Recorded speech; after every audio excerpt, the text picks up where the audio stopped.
साथ Helios India के CEO Dinshaw ईरानी जुड़े हैं। दिनशो जी, एक ऐसे समय में जुड़े हैं जब बाजार के लिए ट्रिगर सुधरे हैं, पश्चिम एशिया का तनाव घटा है, कच्चे तेल में भी नरमी आई है। बात करते हैं दिनशो जी, गुड मॉर्निंग। और पूरे वॉर के टाइम पे आपसे बात हुई थी, आपने एक पॉजिटिव व्यू ही रखा था कि होपफुली ये वॉर जल्दी खत्म होगी और कच्चा तेल काफ़ी तेज़ी से नीचे आएगा। उम्मीद थी आपको कि इस तेज़ी से हम कच्चे तेल में इतना बड़ी गिरावट देखेंगे। अब वापस हम 70 के करीब आ गए हैं और भारतीय मार्केट के लिए आउटलुक क्या बन रहा है? पहले तो अनुज जी धन्यवाद आपके शो पर आमंत्रित करने के लिए। और दूसरा आपको और आपके दर्शकों को वेरी गुड मॉर्निंग। सो अनुज जी, एक्चुअली कच्चा तेल का हमारा यही व्यू था कि जो यूएस ने इंक्रीज किया था supply 5 million barrel per day के हिसाब से, और दूसरा चाइना ने कट बैक किया था उनका इंपोर्ट 5 मिलियन बैरल। पर हमने ये बिल्ड नहीं किया था कि जो डील होगी यूएस और ईरान के बीच में, उसमें वो ईरान को भी अलाउ कर देंगे कच्चा तेल एक्सपोर्ट करने के लिए। तो वो आई थिंक एक बहुत बड़ा सरप्लस आ गया अभी मार्केट में। 3 मिलियन बैरल की बात हो रही है उनके प्रोडक्शन की।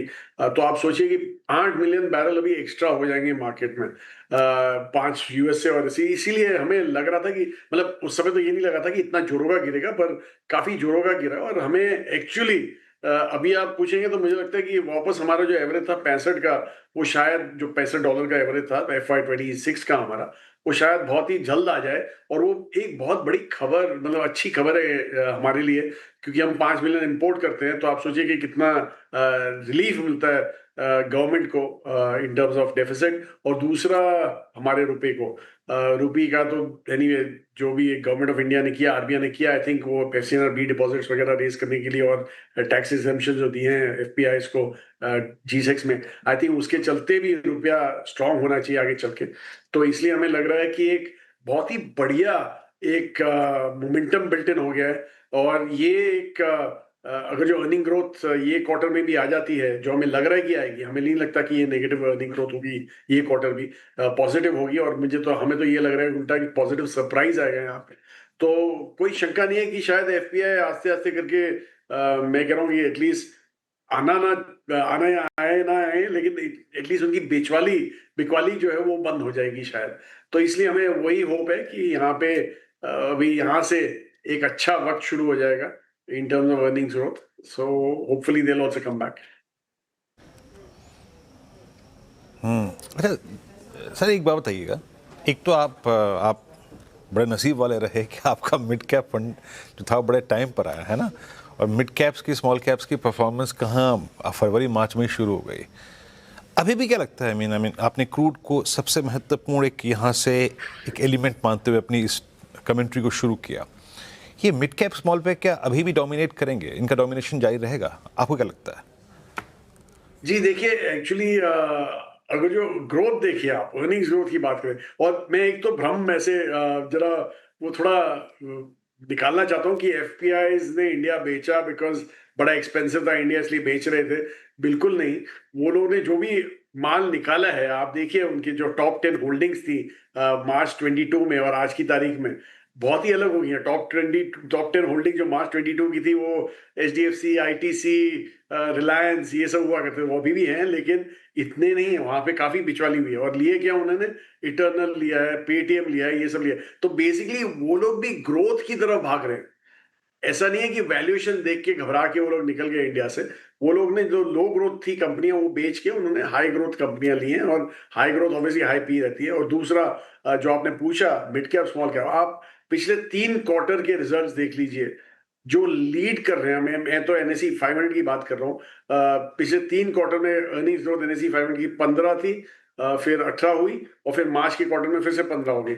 और आप लार्ज कैप की ग्रोथ देखिए, 10%, 13% और 6%। और फिर आइए आप स्मॉल कैप में, कोई 38%, 30% एंड 41% ये क्वार्टर में, मार्च क्वार्टर में। और same is the case with mid caps.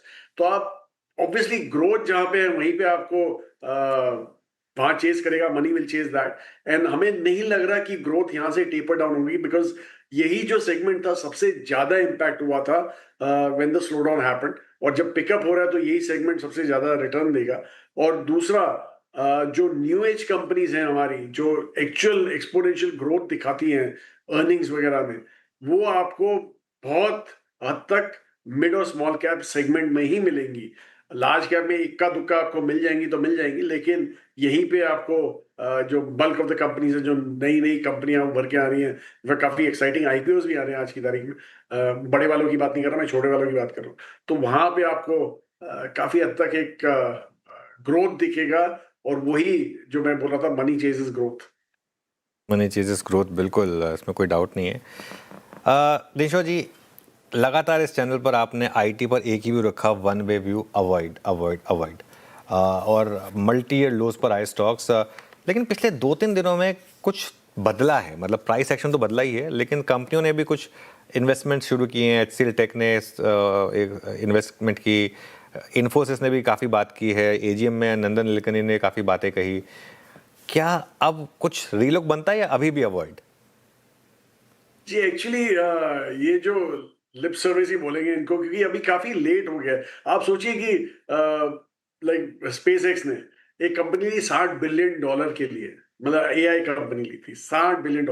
वो हमारे पास उतना फायर पावर है नहीं। हम लेंगे छोटी मोटी कंपनियां 100 मिलियन की, 200 मिलियन की, तो उससे मुझे लगता नहीं है यह गेम बनने वाली है यहाँ पे। I think we lost that. एक मैंने जैसे बोला कि एक रीसेट बाकी है इंडस्ट्री में। और आपने कॉग्निजेंट के नंबर्स देख लिए, उनका जो सॉफ्टवेयर बुकिंग था वहां पे 14% डाउन था, 14.7, 15 ऑलमोस्ट था, ऑलमोस्ट जो उनकी सॉफ्टवेयर ऑर्डर बुक थी सर्विसेज की, SaaS वाली, वो इट वाज डाउन 14%, 15%। तो आप सोचिए कि, और बाय द वे उन्होंने कट किए हैं। तो मुझे लगता नहीं है, वो देख के भी मुझे ऐसे लगा कि शायद हमारे लिए भी पेन बाकी है। और आपने वहां पे वैल्यूएशन देख लिए हैं, 7-8 के पी में मिलती है कॉग्निजेंट, 1 ईयर फॉरवर्ड अर्निंग्स।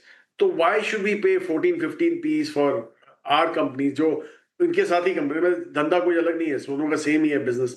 तो इसलिए हमें लगता नहीं है कि यहाँ पे मेनली एक वैल्यूएशन ट्रैप है, और people are getting sucked in because उनको वैल्यू सस्ती दिख रही है। लेकिन माइंड यू कि आप जब सस्ता बोलते हो तो आप हिस्टोरिक देख के बोल रहे हैं, पर हिस्टोरिक जो ग्रोथ रेट थी वो भी आगे फ्यूचर में नहीं दिख रही है हमें।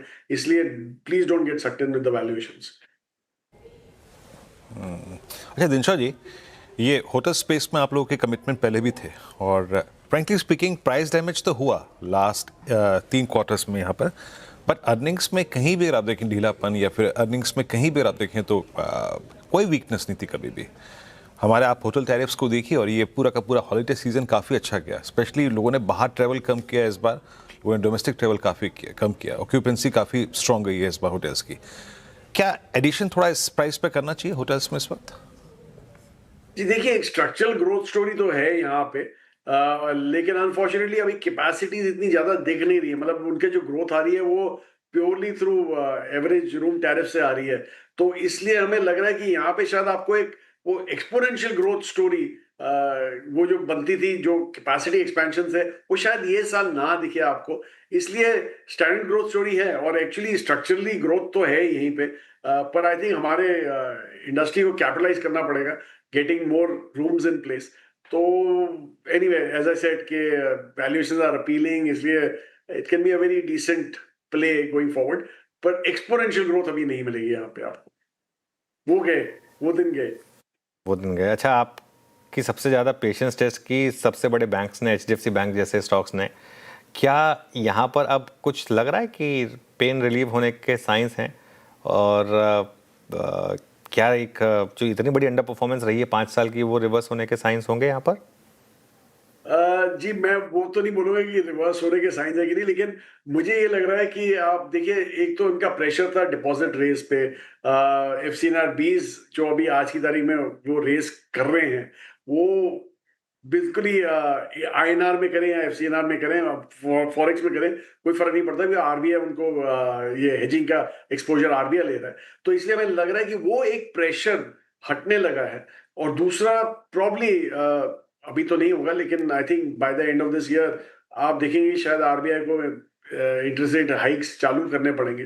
तो वो एक बार होता है तो शायद जो ऑनस्लॉट था, जो कंपटीशन था उनका पीएसयू बैंक से, वो थोड़ा वेन ऑफ हो जाएगा प्राइवेट सेक्टर का। बहरहाल अनु जी, आपने भी नोटिस किया होगा, हमने एक्सपोजर बढ़ाया नहीं हमारे बैंकों में। जो थे वो थे, जो नया पैसा आया हमने उल्टा हाई ग्रोथ में डाला था। तो इसलिए वेट अपने आप इनके कम हो गए हैं, लेकिन प्रोएक्टिवली हमने ऐसे कुछ ट्रिमिंग नहीं की थी। पर अभी हमें लग रहा है कि शायद now is the time to probably add going forward, so that way. अच्छा दिनशो जी, आखिरी प्रश्न मेरी तरफ से, ये डिफेंस में अब भारत की एक्सपोर्ट्स को लेकर कुछ मिडिल ईस्ट की कंट्रीज से बातचीत, शायद लाइकली अगर आप देखें तो शायद हम उनको डिफेंस इक्विपमेंट और ये डील शायद क्रैक भी हो जाए। आप डिफेंस पर व्यू क्या रखते हैं इस वक्त? ज़्यादातर PSUs हैं, हालांकि इस पूरे स्पेस की ज़्यादातर प्रेजेंस जो है वो मिड कैप में है। अभी टेक क्या है आपका ये डिफेंस स्पेस में इस वक्त? एक्चुअली वीरू जी, हमें पहले से ही कोई शंका नहीं थी कि India being a friendly country वो हमेशा एक आउटसोर्सिंग बेस बन सकती है फॉर द वर्ल्ड, और वो भी फ्रेंडली कंट्रीज के लिए। तो इसलिए हमें ऐसे लग रहा है कि ये जो आउटसोर्सिंग प्ले है वो तो मैटर ऑफ टाइम है, वो होना ही पड़ेगा, और इंडिया को एक्सपोर्ट्स की भी जरूरत है। और यहाँ पे ओनली प्रॉब्लम हम जो देख रहे हैं वो ये है कि कैपेसिटी का, जैसे कोई कंपनियां जो सर्विस स्पेसिफिक कंपनीज हैं, जो पोर्ट्स में है या तो एयरलाइन एयरक्राफ्ट वगैरह सप्लाई करती है, वहां पे कैपेसिटी का बहुत बड़ा इशू है। तो इसलिए वो शायद इतना कैपिटलाइज नहीं कर सके जितनी सर्विस एग्नोस्टिक कंपनीज होती हैं, जो सिस्टम्स बनाती हैं, जो इलेक्ट्रॉनिक्स बनाती हैं। तो इसलिए हमारे पास सिर्फ 2 ही कंपनियां हैं इसमें, और जो हमें लग रहा है कि आगे चल के एक बेस बन सकता है एक्सपोर्ट का, वो है BL एंड सोलार। ये 2 कंपनियां हैं जो हमें काफी पसंद है। बाकी सारी में जैसे मैंने बोला कैपेसिटी कंस्ट्रेंट्स रहते हैं, और केपेक्स के लिए काफी बड़ा खर्चा भी करना पड़ता है उनको, तो इसलिए वो हमें ज्यादा पसंद नहीं है। But we are very clear कि ये एक सेक्टर है जहां पे India can be a stand out play. Okay, चलिए, कोई और थीम जो आपको इंटरेस्टिंग लग रही है उस समय? जी एक्चुअली अनुज जी, ऐसी कोई नई थीम तो ढूंढी नहीं है, लेकिन जैसे हमने बोला हमारी न्यू एज कंपनियां और fortunately mid and small cap में काफी दिखती हैं हमें, तो इसलिए हमें वहां पे ही हमारा एक्सपोजर हम बढ़ाए जा रहे हैं। एंड टचवुड बहुत अच्छा काम किए हैं हमारे लिए। So, वैसे चलिए, ऑल राइट, बहुत बहुत शुक्रिया दिनशो जी आज हमारे साथ जुड़ने के लिए और अपना समय देने के लिए हमें। आगे बढ़ते हैं अब।